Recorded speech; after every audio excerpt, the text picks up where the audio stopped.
وقرآن الفجری، اور فجر کے وقت میں، فجر کی تلاوت کے وقت میں.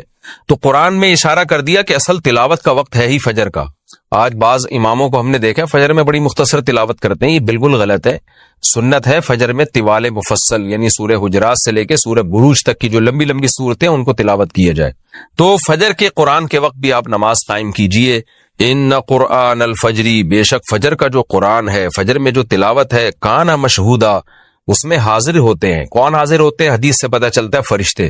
فجر کا وقت اتنا مبارک وقت ہے جب اس میں امام صاحب قرات کرتے ہیں اور لوگ ہاتھ باندھ کے پیچھے امام کی قرات سنتے ہیں. ایک خاص سکینت نازل ہوتی ہے اللہ کی طرف سے، اور فرشتے بھی اس تلاوت میں نازل ہوتے ہیں. صحیح حدیث سے یہ بات ثابت ہے کہ فرشتے جو تبدیل ہوتے ہیں نا، ان کے آنے جانے کا وقت اور فجر اور عصر میں ہے. وہ جو فجر میں فرشتے آتے ہیں انسان کی حفاظت کے لیے، لہو معقبات من بین یدیہ ومن خلفہ یحفظونہ من امر اللہ. بہت ساری مخلوق اس کائنات میں ایسی ہے جہاں تک سائنس نہیں پہنچی، اور ہو سکتا ہے قیامت تک پہنچ ہی نہ سکے. وہ انسان کی عقل سے بالاتر ہے وہ مخلوق، اور یہ بھی ممکن ہے پہنچ جائے سائنس ترقی کر کے. وہ مخلوق انسان کو نقصان پہنچانے کی کوشش کرتی ہے. تو اس مخلوق سے بچانے کے لیے، جن میں جنات ہیں سر فہرست، ان سے بچانے کے لیے اللہ نے فرشتوں کا انتظام کیا ہے. تو حدیث میں آتا ہے صبح و شام، قرآن سے بھی یہ بات ثابت ہے، صبح و شام فرشتوں کی باریاں چینج ہوتی ہیں اور وہ ہماری حفاظت کے لیے اللہ کی طرف سے متعین ہوتے ہیں. تو ان کی جو حاضری ہے ان فرشتوں کی، وہ فجر کے وقت میں ہوتی ہے. اور یہ بھی حدیث سے ثابت ہے کہ بہت سے فرشتے صرف تلاوت سننے کے لیے زمین پہ اترتے ہیں. دیکھیں دن بھر میں 100 دفعہ صبح سبحان اللہ والحمد للہ ولا الہ الا اللہ واللہ اکبر، یہ یا لا الہ الا اللہ وحدہ لا شریک لہ لہ الملک ولہ الحمد وہو علی کل شیء قدیر، یہ کلمہ 100 دفعہ صبح 100 دفعہ شام پڑھ لیں. اس کی بڑی فضیلت ہے. ایک تسبیح استغفار کی پڑھ لیں اور ایک تسبیح صبح شام درود شریف کی پڑھ لیں.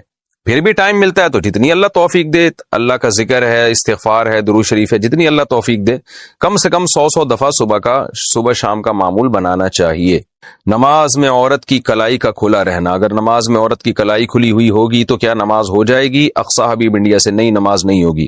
نماز میں 1-2 بال دوپٹے سے باہر آ جانا، اگر نماز کے دوران دوپٹے سے 1-2 بال نکل آئیں تو نماز کا کیا حکم ہوگا؟ اقصی حبیب انڈیا سے نماز تو ہو جائے گی لیکن یہ عمل جائز نہیں، عورت کو پورے بالوں کا چھپانا لازم ہے. خوب سمجھ لیں. ذکر اللہ گن کر کریں یا بغیر گنے؟ اللہ کا ذکر بیٹھ کر اور گن کر کرنا ضروری ہے یا چلتے پھرتے بغیر گنے کرنے کا بھی اتنا ہی ثواب ہوگا؟ اقصی حبیب انڈیا سے دیکھیں قرآن میں تو مطلق ہے کہ یذکرون اللہ قیاما وقعودا وعلی جنوبہم، ہمارے نیک بندے صبح و شام اور بیٹھے لیٹے اور پہلوؤں کے بل اللہ کا ذکر کرتے ہیں. لیکن حدیث سے یہ بات ثابت بھی ہے کہ گن کے بھی کرنا چاہیے. انسان کی نیچر ہے کہ جب تک کسی چیز کا کوئی رزلٹ نہیں ہونا اس میں اس کو دلچسپی نہیں ہوتی. جب آپ کسی چیز کو گننا شروع کرتے ہیں، جب آپ ذکر کو گننا شروع کریں گے تو 100 کا عدد کے بعد آپ کو ایک تسلی ہوتی کہ میں نے 100 دفعہ پڑھ لیا ہے. انسان کی نیچر ہے، اس سے وہ کام آسانی سے ہو جاتا ہے اور ایک معمول بھی آسانی سے بنایا جا سکتا ہے.